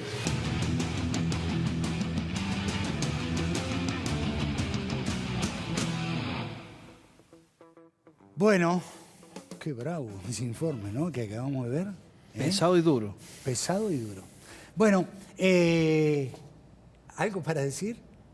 Me preocupa que te está está gustando mucho esto del informe amarillista, muy TBR, C5N, muy propio del kirchnerismo. No. Esto de la alianza del Frente Unidad Justicialista te está haciendo convertirte en un periodista del kirchnerismo. Qué feo que vos intentes desprestigiarme a mí para no hablar del fondo de la cuestión. No, pero que lo noto porque todos estos meses has venido con este tipo de informe, muy propio de la década kirchnerista. Perdón, pero digo, los informes no vos son... no eras así. Como vos los informes no son falsos. Me decís vos a mí, bueno, yo te digo ahora vos. Vos no digo, eras pero así, Alberto. los informes tienen que ver con la realidad. Así es otro tipo de periodismo hasta que se aliaron con el kirchnerismo y ahora haces esto. ¿Te molesta que cuente estas cosas? Bueno, sí, te molesta. Pero son sesgados, obvio. Bueno, está bien. Indudablemente yo presuponía que vos no ibas a estar de acuerdo, pero bueno, la idea es mostrarle a la gente qué es lo que hay detrás del personaje. Lo que hay detrás del presidente es todo esto. La idea es que hablemos un poco de lo que se viene. Lo que se viene es la reforma laboral, la reforma previsional, la reforma tributaria, un endeudamiento que indudablemente nos condiciona a los argentinos de cara al futuro. Y me parece que están presentes dos de las voces más representativas que tiene la provincia en cuanto a la política y son ustedes. Más allá de que ocupen un lugar en la legislatura provincial, seguramente en algún momento lo van a ocupar en el Congreso de la Nación. Así que, bueno, hagamos de cuenta que estamos allí, ¿sí? Sí, primero hay muchos temas en discusión en la agenda. Como decías, tras las elecciones ha habido propuestas de reforma importantes por parte del presidente Macri, que ha planteado esta idea de reforma permanente o reformas estructurales que necesita nuestro país. Primero, lo que celebro es que son agendas que se impulsan desde luego con una idea dirigida desde el gobierno de lo que se quiere hacer, pero también con mucho diálogo, ¿no es cierto? Es decir, son reformas que requieren, para ser aprobadas, necesariamente del consenso en el Congreso, donde el gobierno no tiene mayoría, y es positivo que haya una discusión plural entre las fuerzas, pero también con todos los actores involucrados. Fíjate que, por ejemplo, el caso de la reforma laboral hoy ha estado siendo intensamente discutida con la CGT. De hecho, la CGT, como principal central general del trabajo, ha prestado acuerdo para con la reforma a partir de una negociación en la que hay puntos que se han eliminado, otros puntos que se han agregado, con mucha apertura desde el gobierno para hacer cambios. Y lo mismo pasa con el tema de la reforma tributaria y las provincias, porque la reforma tributaria tiene un componente, sí, de reforma de impuestos, sí, pero también tiene un componente importante de coordinación fiscal con las provincias. Y en esto creo que hay algo muy importante señalar. Está para preocuparse, sí, digo, para los que vivimos en el interior. No, pero digo por esto, hay una preocupación y es para desechar, por decir esa preocupación. Está el tema de la provincia de Buenos Aires, que como se sabe hace mucho tiempo está rezagada en el tema de la coparticipación con el problema del fondo del conurbano, pero se le ha buscado una solución a este tema que sea recuperar los ingresos de la provincia de Buenos Aires, pero sin afectar los ingresos del resto de las provincias. Es fundamentalmente a partir de este pacto fiscal que se está proponiendo la nación la que va a aportar esos recursos. En estos días hacíamos un cálculo con el diputado Fara, que está en la Comisión de Finanzas en la Cámara, y el efecto para San Luis, para nuestra provincia, en lo fiscal en esto, es un efecto neutro. Es decir, porque primero, para el fondo del conurbano había una detracción que se hacía del 20% del impuesto a las ganancias que iba para la ANSES. Esa detracción no se va a hacer más y se va a entregar a las provincias. Y entonces eso va a ser un volumen de recursos mucho más fuerte para las provincias que hace que recuperen las provincias ingresos para compensar el tema del fondo del conurbano. Es muy bonito como suena, sí, siempre. Tienen, lo dice bien Ale, ¿viste? Sí, pero Cambiemos tiene esa habilidad de generar esos titulares que parecen lindos y no son más que eso. La verdad es que yo sigo teniendo la percepción de que la estrategia de negociación de ellos es, primero, generar un estado de cosas de alarma y preocupación, llegar al punto donde existe el temor incluso de las provincias. Ellos generan una amenaza de presión para luego negociar frente a la presión y terminás diciendo vos, gracias por la vallaspirina que me das, o gracias por la curita que me das, gracias por la cremita que me pusiste. Ellos generan a la provincia una presión, un temor enorme para obligarlas, por ejemplo, a decirle, bueno, está bien, vamos a ver cómo solucionamos el fondo bonaerense, pero ustedes renuncien a los juicios que tenemos contra la nación. Generan estas cuestiones. te generan una amenaza de reforma laboral que incluye 7, 8 puntos, cuando en realidad ellos saben que hay 3 o 4 puntos claves, neurálgicos para ellos. Entonces, como te genera una presión enorme, después te dicen, no, somos re buenos, 7 los vamos a dejar de lado, nos vamos a quedar con estos 3. Toda la vida quisieron los 3. Hay una mecánica de la negociación que es muy peligrosa porque es esto. Ellos primero instalan temor, primero generan una conmoción económica, generan esta cosa para después retroceder. Esto que estamos diciendo constantemente, que van y vienen, no es un error, es un método de negociación. Ellos te tiran sobre la mesa 5, 6, 7, 10 puntos cualquiera, sabiendo que solo les interesan 2. Entonces disipan entre la atención de sus interlocutores en 4 o 5 cosas para después quedarse con 2 y ellos ya saben cuáles son los 2. Pero lo cierto es que si uno mira en conjunto el plano de la reforma tributaria, el plano de la reforma laboral y demás, la verdad que la reactivación económica sigue igual. Solo hay, como decía el papá de Mauricio, cuando fueron los empresarios a pedirle que sea presidente, hay una cuestión dirigida específicamente a favorecer a un sector. Sí. Que ellos le explicaban bajo la teoría del derrame, que había que poner la plata arriba, que esto solito iba a llegar abajo. La verdad es que está todo pensado de esa manera. Y querés que te diga una cosa que parece chabacana, pero a mí me sonó repugnante, pero es la mejor descripción de este gobierno. Es lo que hizo, no sé cómo se llama, la cheta del country, que decía esto del perfil moral, visual. La verdad es que esa persona hizo la mejor descripción de lo que es este gobierno. Realmente no le importan las provincias porque de hecho las trata todas igual, cuando en realidad tienen que entender que no son todas iguales. Hace una descripción de lo social donde realmente describe de cuerpo entero a Mauricio Macri, sus empresarios, sus amigos, su conducción política. Es lo que describió la cheta del country. Bueno, Gustavo, pregunta, si no... No, Alejandro habló de casi una necesidad de hacer reformas porque la Argentina lo necesita. ¿Vos creés que con este déficit que se ha generado, este endeudamiento, es posible tirar de la cuerda con los pobres?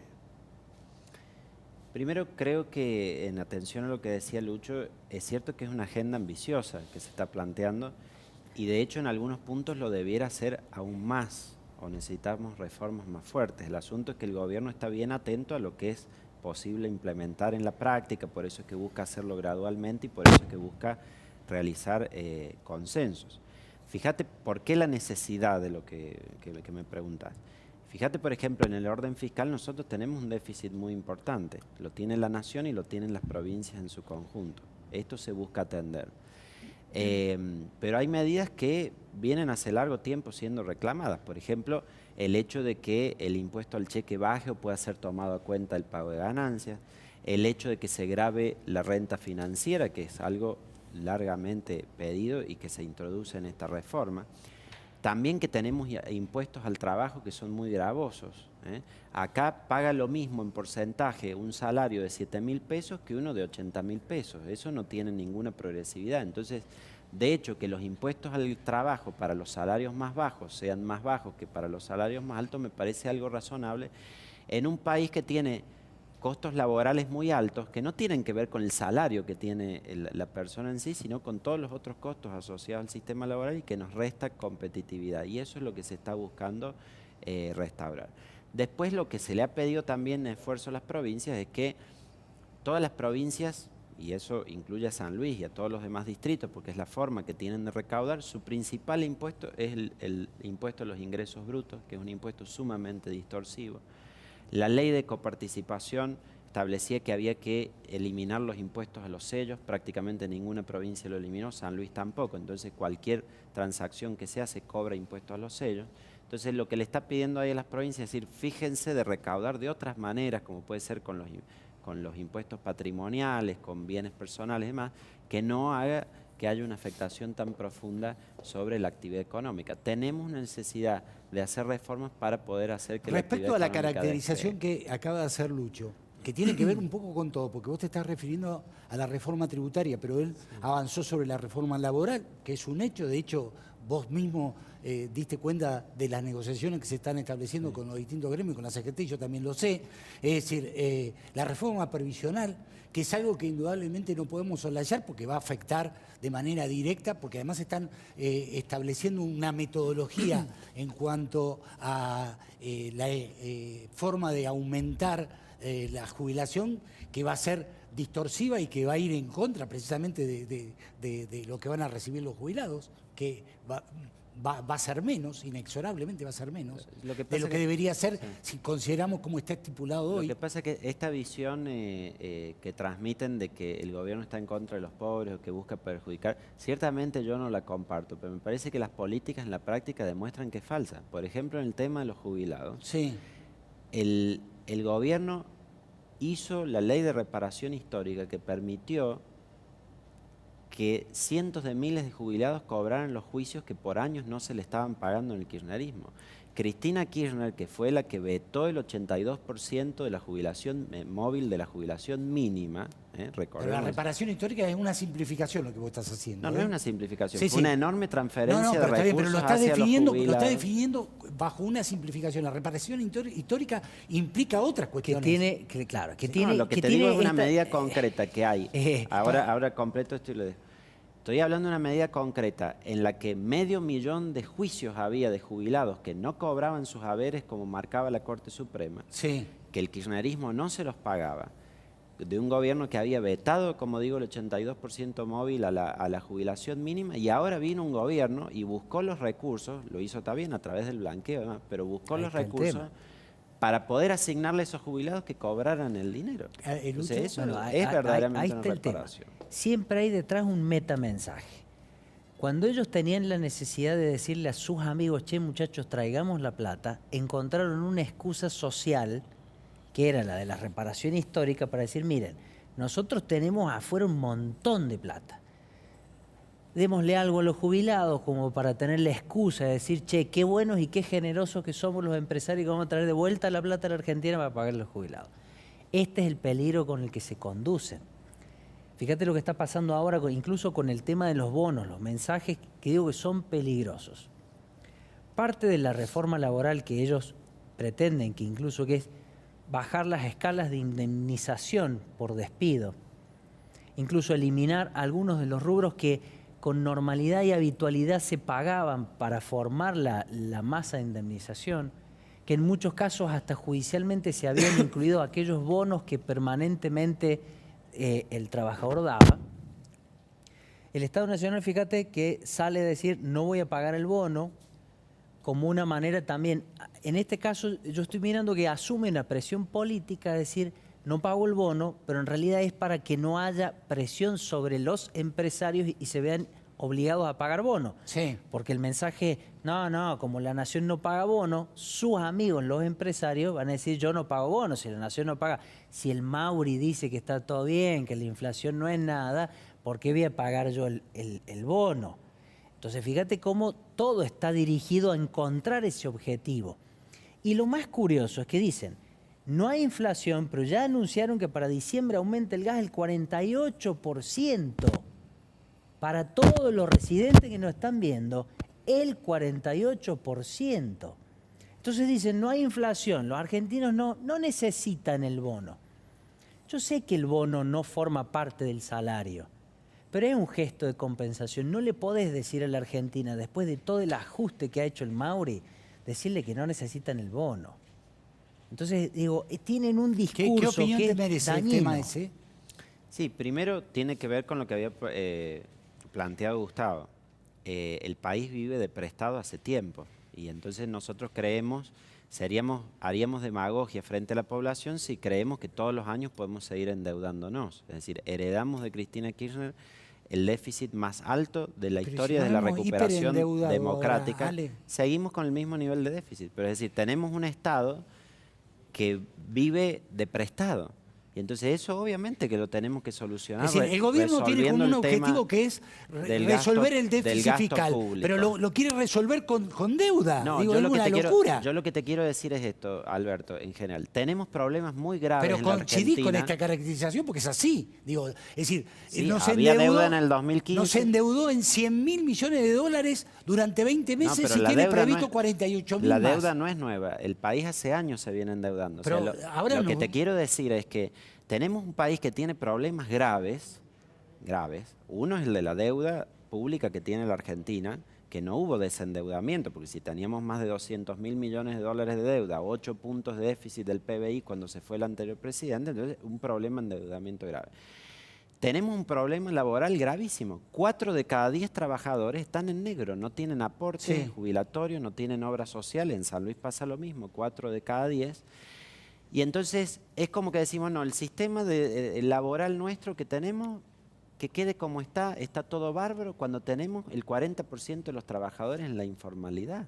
Es decir, tenemos que afrontar todos, no solo el gobierno, la oposición, los distintos partidos, tenemos que afrontar que Argentina tiene problemas graves. Entonces, como estamos haciendo las cosas hoy, hace 3 años y hace 5... Bueno, pero este estado de precarización laboral no lo resuelve el problema laboral. Digo, ustedes 3 son abogados, Gustavo, ayúdame en esto. Lo que te quiero decir es que frente a un país que tiene 40% de informalidad, no podemos decir, no, miren, no hay que tocar nada en las leyes laborales como están, que el país así funciona bárbaro, donde tenés todo un gran sector excluido y algunos otros que tienen determinados beneficios. Pero yo insisto, pero eso no es igualitario. Cuando vos decidís cuál es la variable de ajuste que vas a usar, es el famoso concepto del coste de oportunidad. Yo ajusto acá o ajusto acá.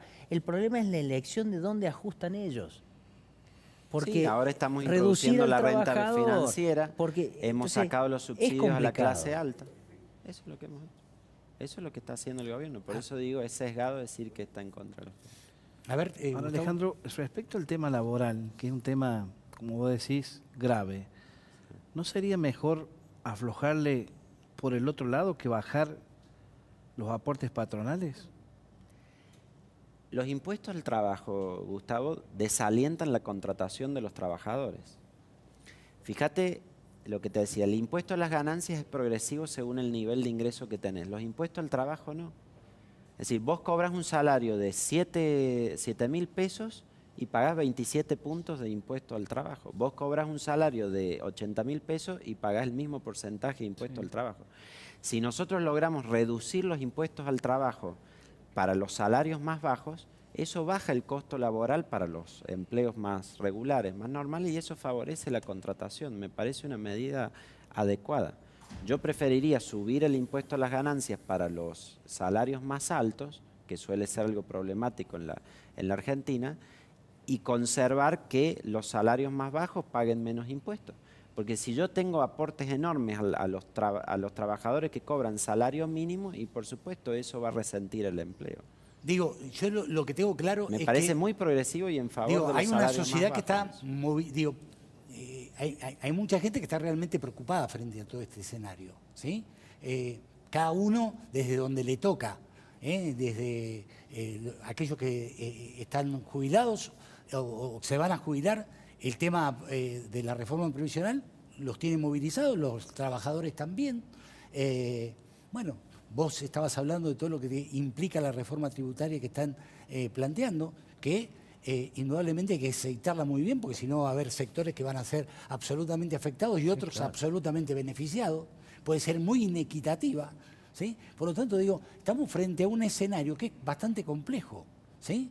Y que, por otra parte, todos sabíamos que iba a ser así, porque nosotros habíamos dicho, lo hemos hablado un montón de veces acá y en todos lados, que este gobierno tenía estas ideas, que las había metido debajo de la alfombra y que las iba a desempolvar apenas transcurriera la elección. El resultado del 22 de octubre lo envalentonó todavía más y por eso en una semana dio a conocer todo esto. Sí, yo lo que digo, Alberto, como conclusión es eso. No es que cada punto de lo que está propuesto por la reforma en el gobierno sea excelente, está puesto para el diálogo.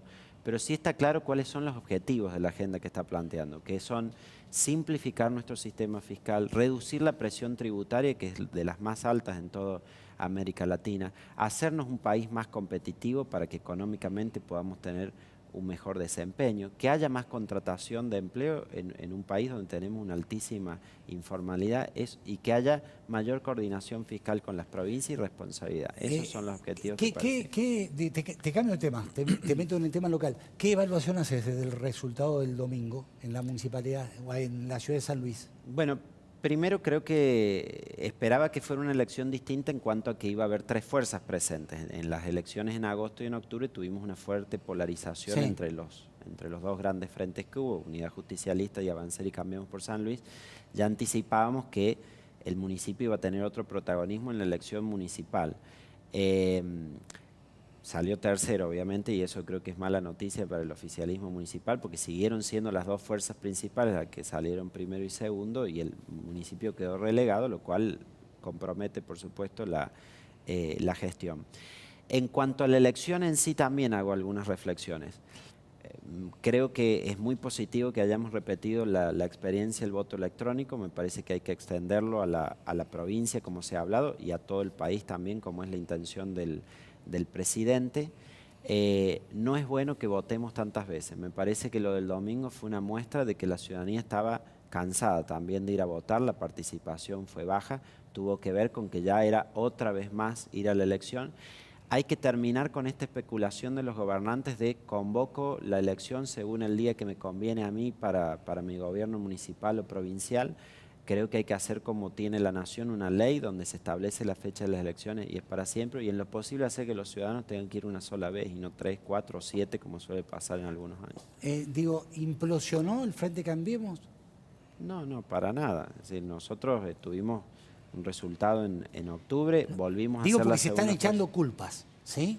¿Quiénes se están echando? Todos se están echando culpas. El único que no echa culpa sos vos, porque en realidad, sentís como que lo tuyo está al margen, pero es decir, Ricardo le echa la culpa a Poggi, Poggi le echa la culpa a Ricardo, es decir, los del PRO se sienten absolutamente fuera de toda esta movida.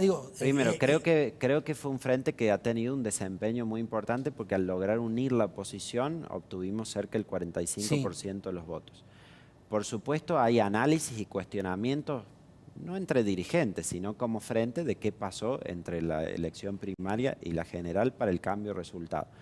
Pero creo que hay una convicción de todos, en el frente de todos los partidos, que esta es la herramienta con la que tenemos que construir de cara al 2019. Tuvimos un debut electoral este año, pero que hay que consolidar el frente como alternativa política frente al gobierno provincial para la elección a la gobernación. Te dejo el cierre, lo del domingo de alguna manera consolida lo del 22 de octubre. Sí, totalmente. Digo que, te decía hace un ratito,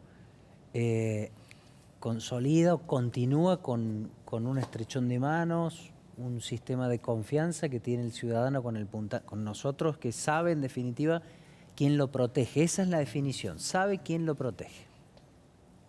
Bien, les agradezco. Gracias. Para mí es un lujo tenerlos. ¿Usted se siente contento cuando viene Alejandro o viene Lucho? Sí. Me gustaría verlo más en lucha los dos. No, pero hoy están tranquilos. Hoy es un programa. En la cámara luchamos. Un programa de reflexión. Un programa de reflexión. En la cámara luchamos más. Si querés ir Pastores, a vernos allá. Sí. Lleven las cámaras allá al recinto. Sí, claro. El debate lo dejamos. No, pero está bueno que se generen estos. De alguna manera, no digo debate porque no lo hubo, pero sí que los dos puedan plantear las cosas desde donde la ven, o cómo las sienten, o cómo las creen, y que podamos, generar este marco, y que por otra parte lo hemos generado siempre, lo hemos generado siempre, así que está bueno. Gracias. Lindo el saco. ¿Viste? Te compito hoy con el saco. Siempre querés destacar vos, Alberto. Lindo el saco. Bueno, me voy con una gran triunfadora. Ganó en Luján, se llama Mariela Páez, ¿sí? Así que, ¿cómo estás viviendo esto de ser la intendente electa de Luján? Es muy fuerte, es muy lindo.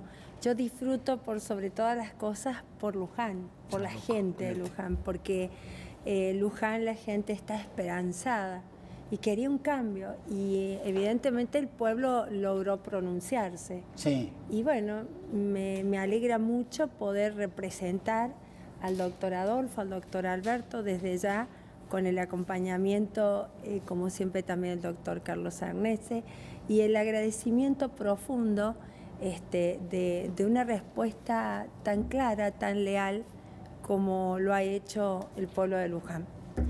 y es la voluntad del pueblo, ¿no? Y yo creo que es muy importante saber respetar la voluntad del pueblo, Claro. que es lo que ahora debemos hacer, respetar. Ahora nos vas a contar cuáles son los desafíos que te has impuesto, pero a ver, Gustavo. Adela, ¿esta fue tu primera incursión en la política o ya habías tenido alguna experiencia?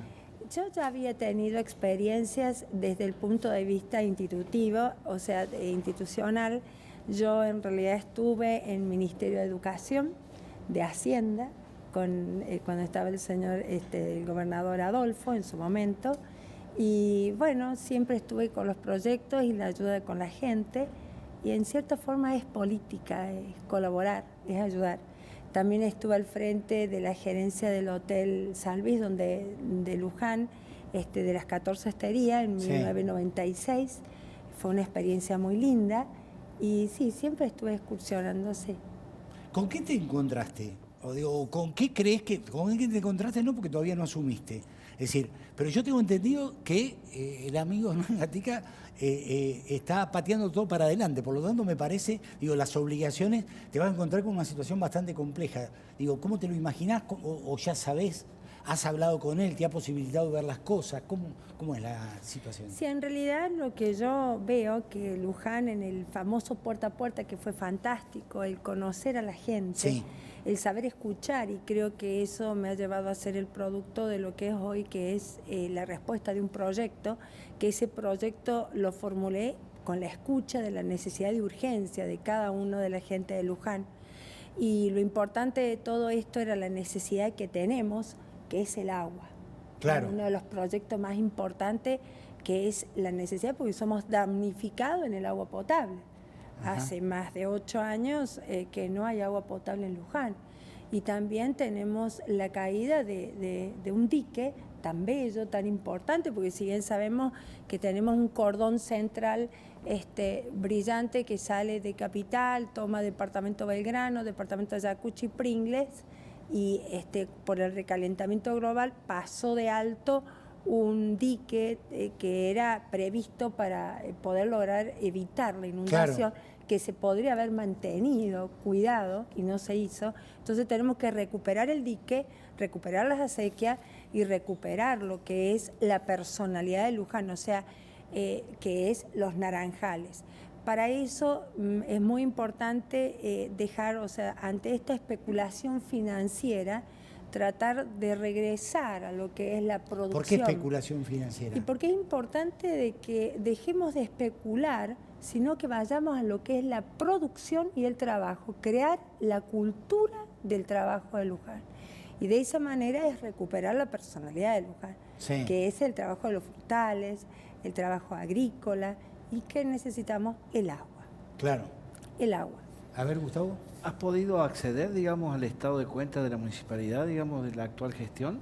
Como todavía no llega la fecha del 10 para hacerme cargo, sí, que va a ser creo que el domingo 10, creo que ahí voy a iniciar a estudiar el día lunes 11, me voy a enfrentar para poder analizar cuál es la real situación que tiene la situación de cuenta. Pero digo, no te es extraño esto que yo estoy diciendo de que las obligaciones que se deberían estar cumpliendo ahora, el actual intendente Hernán Gatica las está pateando para adelante, ¿sí? Sí, evidentemente. Es decir, que te vas a encontrar con una situación bastante compleja en ese sentido. Se vislumbra eso. Es una situación para él, creo que cada vez se puede llegar a sentir peor, pero lo importante es esta pronunciación del pueblo y en realidad hablar del tema me gustaría sentarme para analizarlo bien con pruebas contundentes. No, por eso no te pedimos que, pero esto seguramente sí lo conoces. Digo, nosotros lo conocemos periodísticamente y vos lo debés conocer porque en el pueblo se debe estar...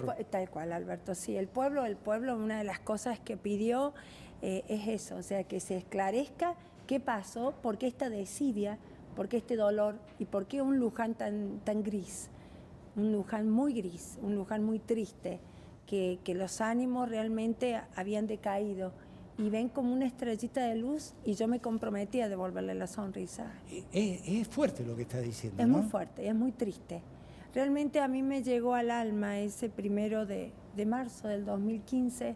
A ver, refresquemos un poquito eso para que se entienda lo que vos estás diciendo, ¿sí? Dale. No, por eso, contame.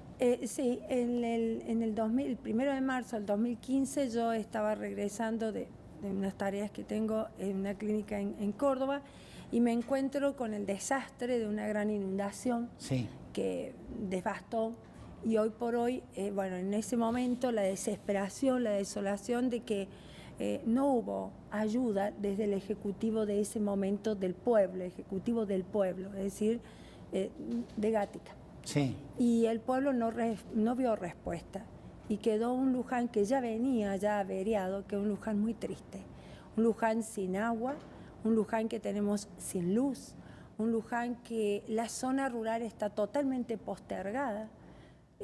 Recién de a poco se empezó a recuperar con lo que es los acueductos, cuando Adolfo y Alberto comienzan a descubrir algo que hace mucho que ellos no podían ver porque estaba tapado y pudieron llegar y hicieron lo que fue toda esa red de acueductos fantástico, un proyecto increíble que es el delta que se abre desde el dique de Nogolí, del dique de San Francisco, pero nos encontramos con esto de Luján que no se gestionó nada y que durante 8 años no se hizo nada. Entonces pegó fuerte a la gente. A ver, Gustavo. Mariela, ¿cuáles son tus desafíos para tu nueva gestión? Y ¿Qué le dirías a la gente de Luján? Y lo que yo me comprometí al escucharlos, mi desafío es regresarle lo que es el agua potable, o sea, lograr las perforaciones para que de nuestros grifos salga el agua potable, transparente, para el uso, porque es un derecho de vida, vital. ¿No tiene agua potable Luján? No tenemos agua potable. No tan solo que no hay agua de riego, que está todo seco, destruido, no hay trabajo, no hay vida. Por eso lo sinteticé, diciendo que es un Luján gris. Yo quiero entender, no hay agua potable, pero yo no tengo ninguna duda que si se hubiera planteado, el intendente hubiera planteado esta necesidad, no tengo ninguna duda de que, no en la gestión de Poggi, porque Poggi no lo hubiera hecho, pero sí en la gestión de Alberto o antes, es decir, se hubiera podido concretar. Digo, precisamente me parece que lo que hubo fue una desidia en no plantear precisamente esta necesidad, porque estamos hablando de una cuestión básica. ¿Sí? De sentido común. Claro. De sentido común, tal cual lo acabas de descifrar, una desidia, una falta de voluntad, yo creo como un cretinismo, porque realmente no velar por el bien común de la gente en una necesidad tan fundamental como es solamente el agua. O sea, el agua potable y lo caro que es. Hay muchos chiquitos con problemas de gastroenteritis. Hay un caso en el hospital ahora de un nene de 3 años que yo estaba haciendo interconsulta con unos colegas del hospital por el caso del nene por gastroenteritis, porque el hermanito mayor fue y le dio agua equivocadamente y no sacó del bidón caro que los papás humildemente tienen que comprar. Pero, o sea, hay una problema bastante pero te delicada. digo, es una locura lo que nos está contando. Digo, porque se han hecho tantas cosas, no tengo ninguna duda que esto también se hubiera hecho, si se hubiera planteado debidamente. ¿Sí? Por supuesto. Bueno, Gatica, digamos, se ve que tenía otras prioridades. Por ejemplo, digamos, se logró a construir un natatorio municipal y no hay agua. Claro, es buenísimo lo que acabas de decir.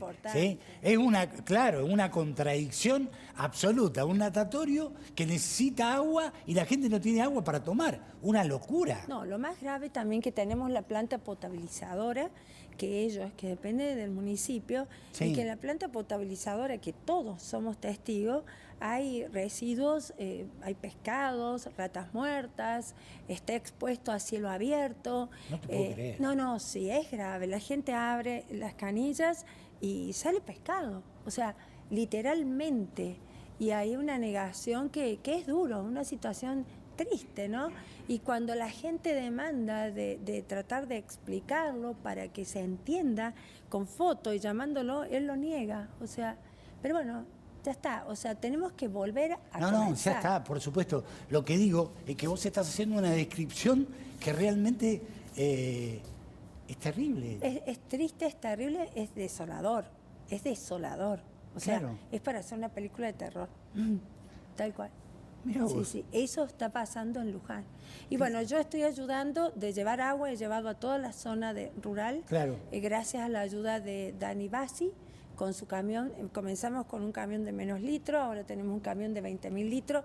Pero supongo yo que debes haber hablado con Adolfo, con Alberto, precisamente para que esta obra que tiene que ver con la potabilización del agua sea la prioridad. Pero totalmente, o sea, la gente sabe que ingreso y que bueno, en el acto se comienza lo que es la licitación para comenzar con las perforaciones. Tengo el estudio de cada una de las cosas que se van a hacer. Hay un orden de prioridades que yo lo he dividido: el agua potable, el agua de riego, el muro de contención que tenemos para evitar ese famoso antiguo llamado Río Seco, que hoy se llama Río de Luján. Sí. Bueno, vamos a hacer ese muro de contención, una cañada donde se va a abrir un delta de acequia, de limpieza, para que logremos revivir el verde de Luján y bueno, la gente entusiasmarse a poder invertir en su producción, claro, en la alegría además una ciudad tan bella, un pueblo tan lindo. Alberto, el clima. Claro.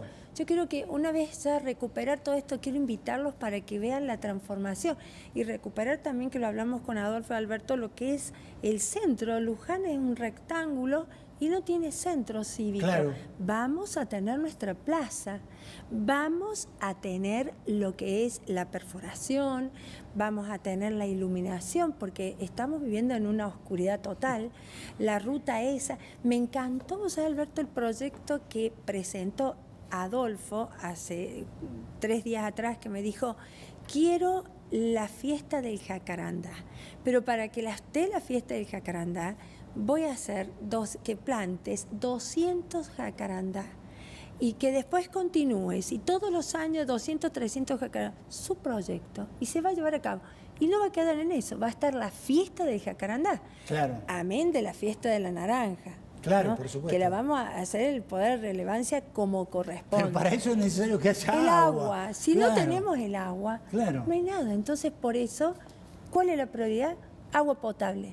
Recuperar el dique. Bueno, pero digo, lo que vos estás diciendo es muy importante, porque le estás llevando una enorme tranquilidad a todo el pueblo de Luján. Digo, que te está viendo en este momento. Todo el pueblo de Luján me escucha día a día en nuestra radio, en el Puerta a Puerta, en nuestra radio urbana, que tengo que agradecer muchísimo a Guillermo Godoy y a todo un grupo bellísimo de personas, Alberto, que han trabajado arduamente para que Adolfo, Alberto puedan hacer esta realidad y por medio mío, como cuerpo intermediario, pueda devolverle la sonrisa a Luján. Y realmente me sentía muy comprometida, a pesar de que he vivido una balacea, porque fue una balacea lo que pasé en las elecciones, pero lo importante es que se logró. Sí, se logró. Fue una complejo, balacea. fue complejo. Sí. Digo, yo no la conocía a Mariela, soy honesto en decirlo, realmente hemos descubierto a alguien que no solamente tiene muchísimas iniciativas, sino que además lo dice muy bien, tiene claro cuáles son los objetivos, hacia dónde hay que trabajar. Me alegra que se ¿sí? Y gracias. Tenemos mensajes, a ver, para ella, sí, tenemos muchísimos de todos los temas, pero vamos a leer esto porque indudablemente obviamos. Señora Mariela, un abrazo grande, le deseamos una exitosa gestión. Soy Eduardo Cabañez, excelente programa, aquí Luján, ansioso por verte, Mariela. Señora, muy bien, por pasar la otra cara de Macri nefasto. Bueno, lo felicito a mí por el programa, gracias. A ver, dame otro. Buenas noches, muchas felicitaciones, Mariela, soy de Luján. Es real lo del agua y hay agua gracias a Mariela y al gobierno de la provincia. Dame otro. Dale. ¿Ese? Dame otro. Ahí está. Un abrazo grande, le deseamos una exitosa gestión. No, ese ya me lo diste. Dame otro. Ese no, ya está. Otro. Volvamos. Buenas noches, somos de Luján, los vemos siempre. Felicitamos a Mariela, nuestra intendente, y al señor gobernador. Gracias, Pablito. Bueno, Mariela, te deseamos... ¿Sabés lo que pasa? Que realmente es la expresión de lo que ustedes están viendo, la realidad de la gente. Los otros días yo quise darle la sorpresa a un mes de la elección, que en el muro del vertedero del dique se pudiese limpiar y desagotar una de las válvulas, y la gente amaneció con ese sonido del río. Eso es lo importante. ¿Ya lo hiciste? Ya lo hice. Además, anteriormente, antes del 13, logré que se trabajara para una perforación de agua potable en La Legua a 10 kilómetros y tuvieran el agua potable, y 2, que sería por medio de un sifón que viniera vertiendo agua para llenar 12 represas. Yo sé de esto, porque además tengo mucha experiencia. Hemos descubierto, por lo menos yo, a una intendente que seguramente va a hacer una excelente gestión. Muchas gracias. Te deseamos mucha suerte. Muchísimas gracias, Alberto, por invitarme. Muchas gracias, señor doctor. Les agradezco enormemente. Y bueno, cuando quiera estoy dispuesta para evadir. Además, tenés alguien que te ayuda. Brillante, es lo mejor, es un grande. El doctor Cernese, ¿sí? Una eminencia. Gracias, Carlos, gracias por haber venido. El doctor Cernese tiene mucho que ver en esto. No tengo ninguna Tiene duda, mucho que ver. Seguro. Muchísimas gracias. Bueno, qué programita. Nos quedó lo de Eva Gatiga, que lo vamos a decir la próxima semana. Ya dijimos básicamente de qué se trataba. Muy bien, Mariela Páez. Yo no la conocía. Diamante en bruto. Sí, total, absoluto. Seguramente va a ser una brillante gestión. Nos vamos. Gracias por estar siempre, gracias por comunicarse permanentemente, gracias por acompañarnos en cada uno de los temas. Indudablemente lo que ha quedado plasmado a través de todos estos procesos seleccionarios, que quizás fueron muchos, es que indudablemente la gente sabe muy bien qué es lo que quiere y sabe detectar a aquellos que la representan, aquellos que están dispuestos a luchar, a dejar la vida para tratar de brindarles una posibilidad de vida mejor. Así que, bueno, nosotros seguimos aferrados a eso, porque también creemos lo mismo. Y desde este espacio lo que creemos también es que es necesario promover el debate para que las cosas se puedan entender, porque hay veces hay cosas que no se entienden. Esto que nos contaba Mariela, nosotros más o menos lo conocíamos, pero no lo conocíamos tanto. No, tan profundo no. No lo conocíamos tanto. Es decir, estar hablando del agua, de una cuestión de primera necesidad, parece en una provincia de tanto desarrollo que no pudiera ocurrir. Pero eso tiene que ver con la desidia, como bien lo decía ella. Nos vamos, Gus. Nos volvemos a encontrar el próximo miércoles. Gracias, chau.